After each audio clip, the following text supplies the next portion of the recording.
ناظرین، ایک بار پھر آپ کو پیو نیوز میں خوش آمدید کہیں گے۔ میرے پاس اب کیونکہ آخری مرحلہ ہے یہ ہمارا، اور 2-3 خبریں ہیں جو آپ تک پہنچانی ہیں۔ پہلے میں ایک کھیلوں کی دنیا سے ایک خبر شامل کروں گا، اس کے بعد اپنی آخر کی 2 خبروں پر آؤں گا اور کچھ توجہ بھی دلانی ہے، اس جانب بھی اشارہ کریں گے۔ لیکن میرے پاس اس وقت جو آپ کے لیے جو کھیلوں کی دنیا سے خبر ہے وہ یہ ہے کہ جناب خرم منظور صاحب، میں ان کا نام بڑے احترام سے لیتا ہوں۔ سر میرا بس نہیں چل رہا، میں اس وقت ہاتھ باندھ کے کھڑے ہو جاؤں اور نظریں جھکا کے آپ کا نام لوں، لیکن مجبوری ہے کہ مجھے کیمرے میں دیکھنا پڑے گا، آئی کانٹیکٹ بگڑ جائے گا۔ تو خرم منظور صاحب کا یہ کہنا ہے کہ اپنی پرفارمنس سے ہمیشہ سلیکٹر کا سر نیچا کرتا رہوں گا۔ کیا کہہ رہا ہے، کون کہہ رہا ہے، کس منہ سے کہہ رہا ہے؟ خرم منظور کو یہ شکایت ہے انہوں نے دورہ زمبابوے میں شامل نہیں کیا۔ بھائی یار خرم منظور بھائی، خرم منظور کو پی ایس ایل میں شامل کرو، اس سے مانی کھیلا جاتا۔ خرم منظور کو ون ڈے میں کھلا لو، اس سے مانی کھیلا جاتا۔ خرم منظور کو ٹیسٹ میچ میں کھلا لو، اس سے مانی کھیلا جاتا۔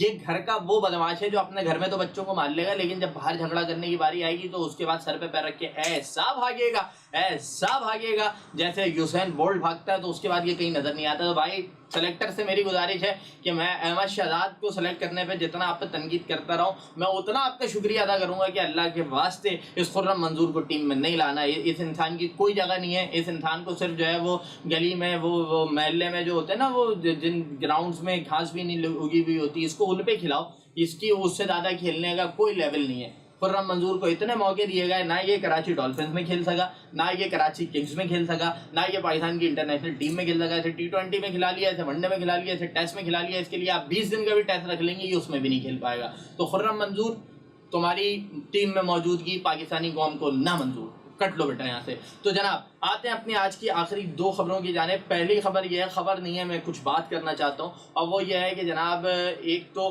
کلثوم نواز صاحبہ جو کہ خاصی بیمار ہیں اور نواز شریف صاحب ان کی عیادت کے لیے موجود ہیں۔ مریم نواز صاحبہ کے بھی اس حوالے سے خاصے بیانات آ رہے ہیں۔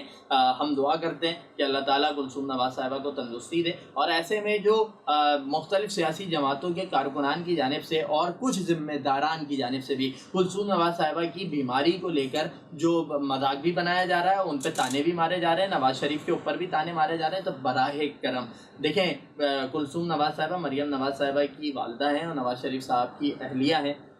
کسی بیمار کے ساتھ آپ اس کے لیے دعا نہیں کر سکتے تو کم از کم اس کا مذاق بھی نہ بنائیں، یہ اخلاقیات اس چیز کی اجازت نہیں دیتی۔ برائے کرم ان چیزوں سے اپنے آپ کو باز رکھیں۔ اور جب اخلاقیات کی بات ہے تو کل میں نے ایک شو دیکھا کہ ایک نجی ٹی وی چینل کے شو میں فواد چودھری صاحب اور طلال چودھری صاحب دونوں حضرات موجود تھے، اور دونوں نے ایک دوسرے پر ایسے الزامات لگایا فواد چودھری کی جانب سے طلال چودھری کو۔ حد یہ ہے کہ ان کے لیے کچھ اس طرح کی باتیں کی گئیں کہ اگر آپ سرچ کر لیں کہ میں یہاں وہ بول نہیں سکتا، کچھ اس طرح کی باتیں کی گئیں کہ جس کے بعد جو پروگرام کے ہوسٹ تھے وہ بھی پریشان ہو گئے، اور ایون کہ اس کا براہ راست تعلق ان سے نہیں، طلال چودھری سے نہیں، بلکہ ان کی والدہ اور ان کی اہلیہ سے تھا۔ تو یہ ہمارے اخلاقیات کہیں کھو گئی ہیں، یا میں بہت کھل کے کہوں تو کہیں مر گئی ہیں، کہ آج آپ کے پاس سیاسی بنیاد پر اختلاف کرنے کو کوئی چیز نہیں ہے، آج آپ کے پاس دلیل لے کے سامنے والے کو چپ کرانے کے لیے کوئی چیز نہیں ہے، تو آپ اس کی بیوی اور اس کی ماں کے اوپر سوالات اٹھا رہے ہیں، آپ انہیں تضحیک کا نشانہ بنا رہے ہیں۔ دیکھیں، عورت کا ایک تقدس ہے اور ماں اور بیوی کا ایک بہت بلند رتبہ ہے۔ برائے کرم اپنے اختلافات کو اپنے تک رکھیے، کسی کے گھر تک مت جائیے، ورنہ اتنی بربادی تو ہو چکی ہے، نہ جانے آگے کتنی بربادی اور ہمیں جھیلنی پڑ جائے گی۔ پیو نیوز کا وقت اپنے اختتام کو پہنچے گا۔ مرزا سبحان بیگ کو دیجیے اجازت، اللہ نے